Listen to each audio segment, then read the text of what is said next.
Bravo Isabelle. On va parler du speed dating à la campagne ou comment rencontrer l'âme sœur en 10 minutes. Alors ça se pratique beaucoup dans les grandes villes. On n'en parle pas tout de suite peut-être. Pas du tout, non. Avant, c'est Aurélia. Je cherchais Anne-Marie Revol. Je me suis bizarre, elle n'est pas sur le plateau. Je vous ai fait un habile teasing pour que les téléspectateurs entendent. On va en parler dans quelques instants, mais tout de suite, vous allez nous dire, Aurélia, qu'il existe aujourd'hui des ustensiles en cuisine qui nous facilitent la vie. D'abord, on évite de se couper, on évite de se faire mal. Racontez-nous tout ça. Je veux surtout rendre hommage à toutes ces femmes et à tous ces hommes qui cuisinent, qui en ont assez d'avoir une odeur désagréable de cuisine sur les doigts après avoir cuisiné, qui en ont ras-le-bol d'avoir des coupures et des brûlures sur les doigts, et puis surtout qui se retrouvent quand il faut une belle tarte ou offre une belle pizza à table, qui se retrouvent préposés à les découper, ce qui prend un temps fou et en général ça se termine en charpie. Moi j'ai la solution pour eux, le paradis du cuisinier est dans le sujet. Pour toutes celles qui cuisinent comme un pied, ou pour les vrais maniaques de la cuisine, je vais vous prouver aujourd'hui qu'on peut cuisiner sans les mains. Je ne vais pas vous faire saliver plus longtemps, on va commencer par une petite entrée. Désormais, la technologie est partout et à penser à tout, même en cuisine, où par définition, tout bon cuistot a toujours les mains sales. Alors, pour ne pas salir son téléphone préféré, voilà une application intitulée « La magie sans contact ». Laver et éplucher. Cette application permet de ne pas toucher son écran tactile, il suffit de passer la main devant pour se rendre à la prochaine étape de la recette. Assaisonner. Allez, je vous donne un petit tuyau. Le secret d'une vinaigrette réussie... Un peu d'huile, un peu de vinaigre. C'est juste de bien la mélanger. Allez, c'est parti.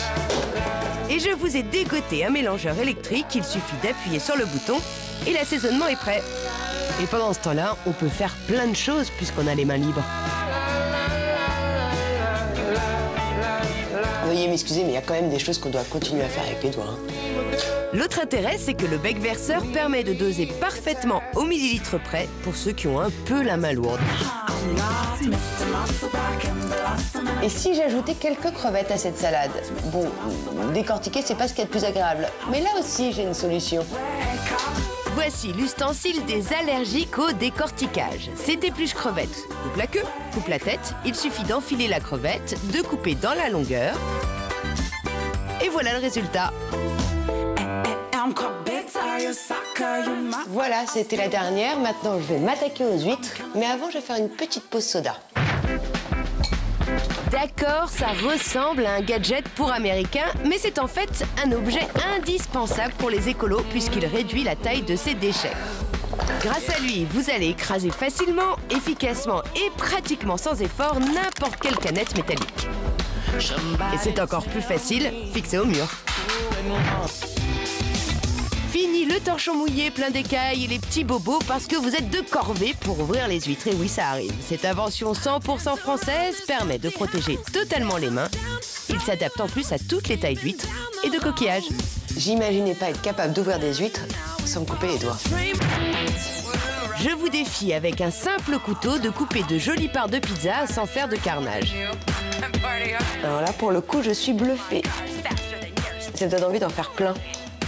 C'est idéal quand on a acheté une pizza trop petite et qu'on est plein à manger dessus. Et je vais faire 1000 parts. Cet outil en forme de scie circulaire ne laissera aucune chance à votre pizza. Avis à tous les cuisiniers, vous aussi devenez le super-héros de la cuisine facile. Alors, on dit pas merci. Des épluches crevettes géniaux. J'avais pensé à vous, Sophie. Je vous imaginais en week-end en train d'éplucher vos crevettes en disant mince, ça sent mauvais pendant tout le week-end. Vous savez qu'il m'arrive d'en éplucher même en dehors des week-ends, comme vous dites. Plutôt le week-end. Parfois, ça m'arrive même pendant la semaine. Et alors, dans le genre où on va gagner du temps en cuisine, c'est une nouveauté, ça vient de sortir, juste là, cette semaine.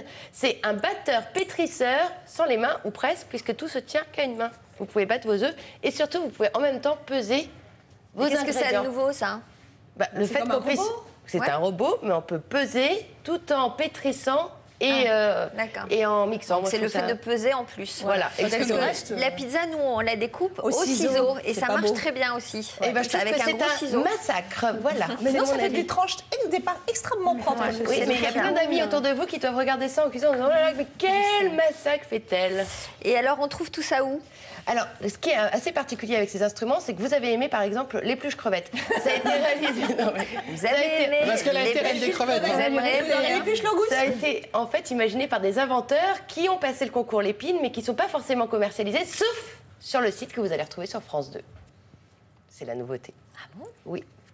Exactement. Ça va être commercialisé sur le site de France 2? En fait, nous avons mis un lien vers le site qui commercialise ces créations d'inventeurs que vous ne trouverez pas partout, sauf sur notre site. Tania Young, un épluche crevette, ça pourrait être nécessaire pour cette recette? Non, j'en ai pas besoin. Merci Sophie, j'ai tout ce qu'il faut. J'ai un super couteau en céramique. Ah, ça c'est pas mal aussi. C'est vraiment super. C'est fragile, mais ça tranche. Je crois que vous nous l'aviez présenté, Aurélia, le couteau en céramique, non? Je crois que c'était une collègue qui s'appelait Karine. Ah, d'accord. Je sais plus où on en est, là. Alexandre? Oui, Emma de Paris adore l'éplucheur à crevettes. Elle demandait où le trouver, vous venez de répondre. Grégory de Lille, il adore votre tablier, Aurélia. Oui. Et alors, réflexion pas mal de Marielle de Cabourg, qui nous dit, pour moi, la cuisine aussi, c'est de la sensualité. Si on n'y met pas les mains, c'est plus de la cuisine. Et c'est marrant, parce que Jeanne de Vernon nous dit que mieux que dans la chambre, je t'aime dans la cuisine, rien n'est plus beau que les mains d'une femme dans la farine. Mieux encore que dans la chambre. Je t'aime dans la cuisine. Rien n'est plus beau que les mains d'une Nougaro, bien femme sûr. dans la farine. Et elle a raison, T'as l'air sceptique. Poupée, tu es divine. Mais à l'ère de l'hygiénisme, je pense que c'est pas mal aussi de présenter ces objets. Et puis, je vais vous dire quelque chose. Les chefs détestent voir leurs apprentis mettre les mains dans la cuisine, dans leurs recettes, parce qu'ils trouvent que c'est pas très hygiénique. Donc, je trouve que c'est un bon compromis. Non. Si on se décrotte pas le nez en cuisinant, ça va. Eh ben, on ne sait jamais. Très bien. Eh bien, nous allons enchaîner là-dessus. Merci.